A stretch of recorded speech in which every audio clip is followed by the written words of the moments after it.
This week's episode contains discussions of homophobia. Listen at your own discretion. It is Sunday, the 8th of September, 2024. My name is Pigeon Rose, and this is my song of the day.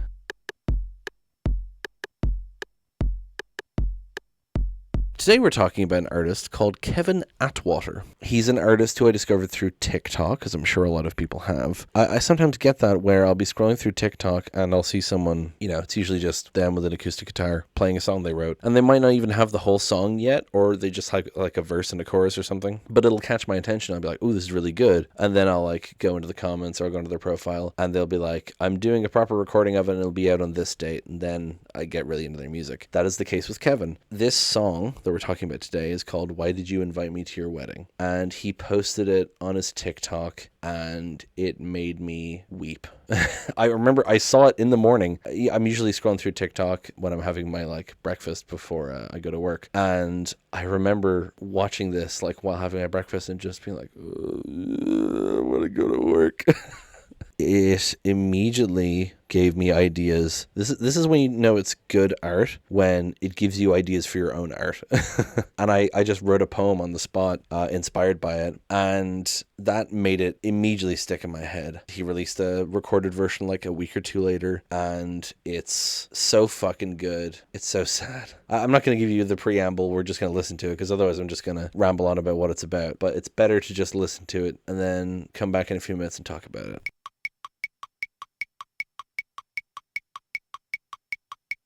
In the words of one of the YouTube comments, well, that was devastating.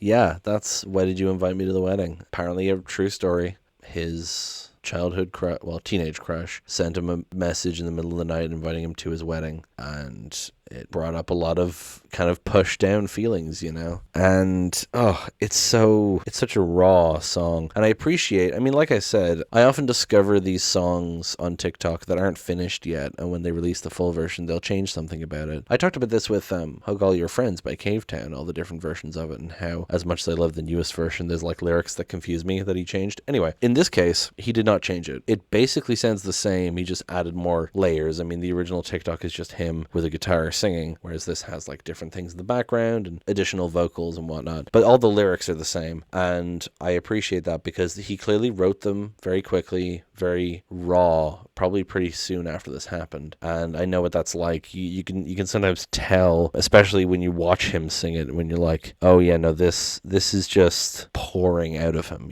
So let's go through the lyrics. I got your message last night around 1. You're getting married and you want me to come. You miss me a lot and the wedding's next month. I think you were drunk. You spelled wedding wrong. I used to break wishbones and pray that you liked me. I went to away games to pretend I liked fighting. You'd scan the crowd for my face with your eyes. Maybe I was in love, or you were just nice. So yeah, the fact that the message was sent in the middle of the night is something that comes up throughout the song, and it is interesting. But yeah, you miss me a lot and the wedding's next month is an interesting thing to pair together, But then, yeah, I think you were drunk. You spelled wedding wrong.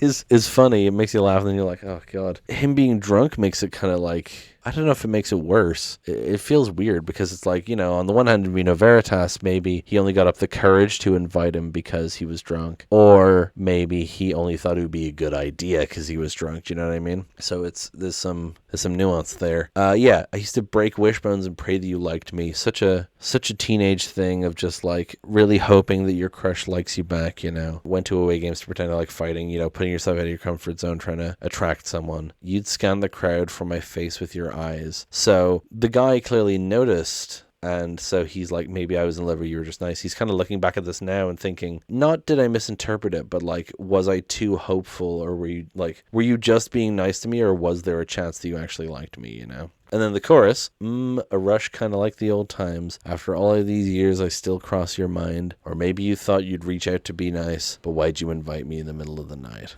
So, yeah, that kind of he gets that rush of affection of he's still thinking about me, One can assume that Kevin is still thinking about him, but he's like, oh my god, I can't believe he's thinking about me. He gets this kind of happy rush, but then he's like, oh, maybe he was just trying to be nice, but why did he invite me in the middle of the night? Why not just a regular message or a blanket invitation or a post thing even? Inviting him in the middle of the night is very interesting. It implies almost I can't sleep, I'm thinking about inviting Kevin, and I've only now worked up the courage when I'm potentially drunk. Then, do you remember when you thought your dad was dying? I ran to your house in the middle of the night. When you found out he wasn't, caught in the moment, I kissed you and then you got quiet. You could have hurt me. It would have been easy. We were that age where boys started being mean to be mean, but you took my hand and asked me to dance to nothing and never brought it up again. This time he gives a specific incident from the past of him going to the guy's house to comfort him, and when they find out that the dad isn't dying, in like a rush of joy, he kisses him. And he's reflecting on how it's interesting that the guy didn't lash out. You know, Kevin's expecting like a homophobic reaction, but he didn't.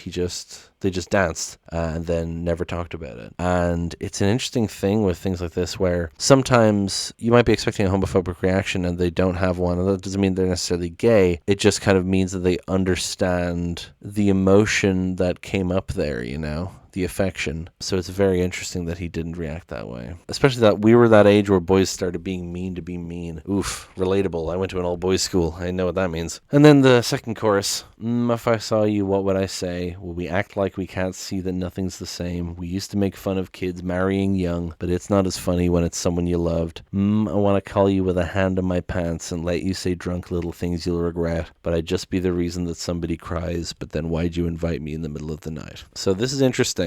This is what I meant by the lyrics being very raw and confessional, because he talks about the actual idea of it now, the prospect. If I saw you, what would I say? Would we act like we can't see that nothing's the same? Would we actually confront this issue, or would we just chat like we're just old friends and forget that we kissed and had this thing, you know? We used to make fun of kids marrying young, but it's not as funny when it's someone you loved. That's a very common thing of, not just in this, but like in general, of making fun of someone until you experience the same situation, you understand it. I mean, it's very common with those phobias, like I said, like making fun of a disabled person and then ending up disabled yourself. It fills you with a new fucking understanding. And so in the similar way, he's like, oh, we made fun of kids marrying young, but it's not as funny when it's someone you loved. He's like, well, now, you know, my former crush is marrying young and it's upsetting and I can't laugh at it, you know? And then this next bit, I want to call you with a hand in my pants and let you say drunk little things you'll regret. His instinctive reaction to getting this potentially drunk text is to want to call him up and like tease him and kind of coax some sort of flirtation out of him. The implication being that he'd be jacking off, like a phone sex sort of thing. And it's an interesting thing to include here that he didn't edit out. That like it's that kind of not call of the void, but like the negative impulse of wanting to do something destructive. He's like, I want to harm this wedding in some way. And then he says, but I'd just be the reason that somebody cries. You know, he can't justify it to himself. He has this knee-jerk reaction of, I want to do this destructive thing, but he's like, no, I don't want to hurt anyone. You, me, or your fiance, your potential wife. And then he reiterates, but why'd you invite me in the middle of the night? And he's like, he still can't get over that. And then the final bit is, I'll never know why, because I'll never reply, so you can just stay nice in the back of my mind. That, I mean, I was teary throughout the whole thing, but that was what really got me the first time I listened and still gets me every time. It's just so telling because he spends the whole song contemplating the reasoning of what would happen if he replied, and then he says, I'll never reply because I don't want to ruin the good memories and good image of you I have in my head. This is what made me think of other things. The reason why I wrote a poem immediately is because it made me think, A, of a short story that I had written before that kind of similar to the second verse. It involves a singular gay moment between two people and one of them kind of still thinking about it years later. And that story that I wrote references the myth of Orpheus and Eurydice. And so I was also thinking about Eurydice, especially that idea of you can stay nice in the back of my mind, because I was thinking of Orpheus turning around. And if he hadn't turned around, she would have stayed behind him. So I kind of wrote this thing inspired by all of this that references Orpheus and Eurydice and also references one of my exes who I still think about sometimes. Relatable stuff, Kevin.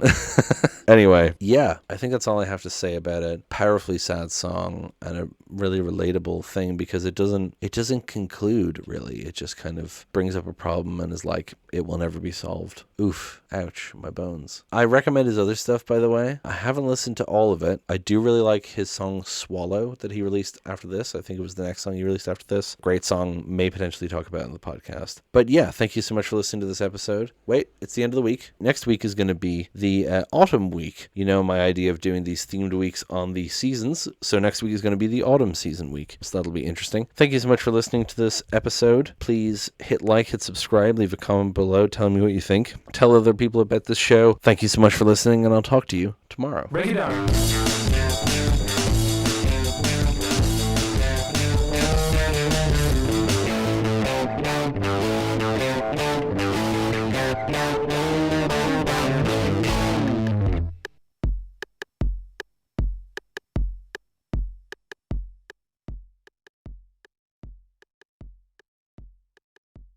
Today we're talking about an artist who is... Okay, I can hear sirens coming right now. They're coming to take me away, haha. They're coming to... No, it's a fire truck going up the hill, never mind. You'd think I would get interrupted by sirens more when I live right beside the fucking fire station. Anyway, One If by Land to Kevin Atwater. I mean, like I said, I often Scrubber? Excuse me? Scrubber. You're getting married and you want me to come. Come. You could have hurt me. It would have been easy. We were that age where boys started... Boys. Next week is going to be the